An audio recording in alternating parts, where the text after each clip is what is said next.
Good morning dear students. आज हम पढ़ेंगे फ्यूचर सिंपल टेंस, यानी भविष्य का जो टेंस है उस काल के बारे में हम जानेंगे। तो शुरू करते हैं इसके यूसेज से।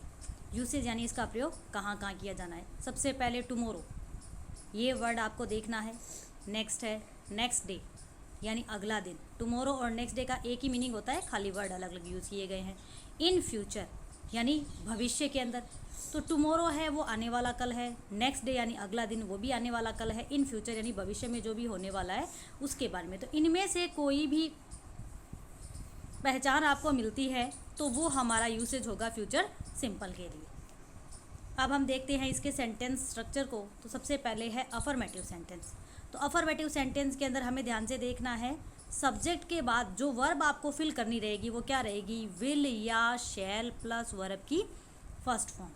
अब यहाँ हमें देखना है कि विल या शैल यानी दोनों नहीं आएंगे साथ में, दोनों में से कोई एक आएगा। तो विल का प्रयोग कहाँ होगा, आपको याद रखना है कि विल जो है वो हमेशा किसके साथ आता है, आई और वी को छोड़कर, यानी अदर जितने भी आपके नाउन्स या प्रोनाउंस होंगे उनके साथ में आएगा विल। जबकि शैल का जो यूज़ है वो हमें कहाँ पे करना है, वो करना है आई और वी के लिए, यानी आई शैल और वी शैल का यूज़ किया जाएगा। अदर जैसे रवि विल है, यू विल है, दे विल है, किसी का भी नाम है तो उसके साथ में हमें विल का यूज़ करना है। तो याद रखें आई और वी के साथ शैल का यूज़ करें, और अदर देन उसके अलावा अन्य कोई भी नाउन या प्रोनाउन आए तो उनके साथ में विल का यूज़ करें। तो हमें याद रखना है फ्यूचर सिंपल की वर्ब क्या है, विल या शैल प्लस वर्ब की फर्स्ट फॉर्म।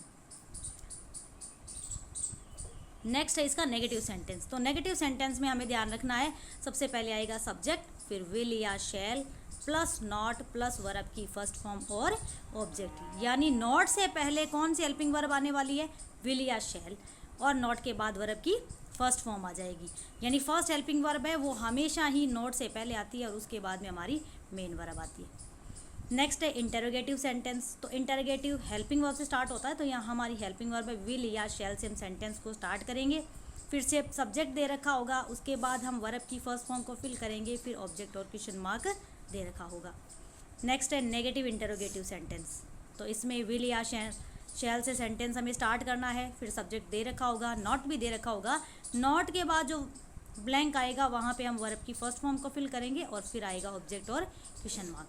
तो ये था हमारा फ्यूचर सिंपल टेंस, उसका स्ट्रक्चर। हमें बेसिकली यहाँ पे क्या याद रखना है, फ्यूचर सिंपल की जो वर्ब है वो याद रखनी है, विल या शैल प्लस वर्ब की फर्स्ट फॉर्म, इतना हमें याद रखना है यहाँ पे। अब हम बढ़ते हैं इसके एग्जाम्पल्स की तरफ। फर्स्ट है tomorrow I shall go to Udaipur, bracket में है गो, यानी हमें यहाँ पे गो वर्ब की फॉर्म है उसको फिल करना है।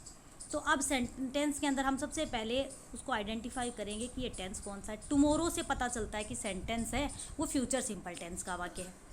अब फ्यूचर सिंपल का सेंटेंस है, फिर इसमें नॉट वगैरह का ही नहीं है, ना ही इंटरोगेटिव मार्क है, यानी ये अफर्मेटिव सेंटेंस है। तो आई जो हमारा सब्जेक्ट है, ध्यान रखेंगे आई के साथ हम विल शैल में से किसको चूज़ करेंगे, शैल, और वर्ब की फर्स्ट फॉर्म गो दे रखी है तो सेम वर्ब हमें यहाँ पे लेके आनी है। Next, everyone will not attend the farewell function on next week, bracket में है अटेंड, यहाँ पे हमें अटेंड वर्ब की फॉर्म को फिल करना है। तो सेंटेंस में पहचान ढूंढेंगे, सबसे पहले है नेक्स्ट वीक, तो यहाँ पे next day, next week, next year, next month, ऐसा कोई भी आ सकता है टाइम नेक्स्ट के, तो फ्यूचर सिंपल का सेंटेंस होगा। फिर देखिए सेंटेंस का टाइप है नेगेटिव, क्योंकि इसमें नॉट दे रखा है, तो नॉट से पहले जो खाली जगह है वहाँ पे हम विल भर देंगे। क्यों भरेंगे, क्योंकि हमारा जो सब्जेक्ट एवरीवन है ये क्या है, आई और वी को छोड़कर अन्य सब्जेक्ट है, तो इस नाउन के साथ हमें विल फिल करना है, और नॉट के बाद वर्ब की फर्स्ट फॉर्म अटेंड जो हमें ब्रैकेट में दे रखी है वो सेम हमें यहाँ पे लेके आनी है। नेक्स्ट है shall we join your business seminar in future, bracket में है ज्वाइन, यहाँ पे ज्वाइन वर्ब की फॉर्म हमें फिल करने के लिए कहा जा रहा है। क्वेश्चन मार्क है, इंटरोगेटिव सेंटेंस है, और इसके अंदर पहचान क्या है, इन फ्यूचर, कि भविष्य में आपकी जो बिजनेस सेमिनार होने वाली है, बिजनेस मीटिंग होने वाली है, क्या हम उसको ज्वाइन कर पाएंगे या करेंगे, ऐसा हम उनसे परमिशन मांग रहे हैं। तो ये फ्यूचर सिंपल का सेंटेंस है, इसकी पहचान हो गई। फिर सेंटेंस का टाइप है इंटरोगेटिव। तो यहाँ पे अब हम देखेंगे वी जो हमारा प्रोनाउन है उससे पहले हमें क्या फिल करना है, शैल, क्योंकि आई और वी के साथ शैल आता है, तो वी से पहले शैल फिल कर देंगे और वी के बाद में हम फिल कर देंगे जॉइन, जो हमारी मेन वर्ब है उसकी फर्स्ट फॉर्म। इस प्रकार से फ्यूचर सिंपल हमारा जो टेंस है वो कंप्लीट हुआ। बहुत ही इजी है ये टेंस। आई होप आपको बहुत अच्छे से समझ में आ गया होगा कि आपको यहाँ पे क्या करना था। Thank you students, bye bye.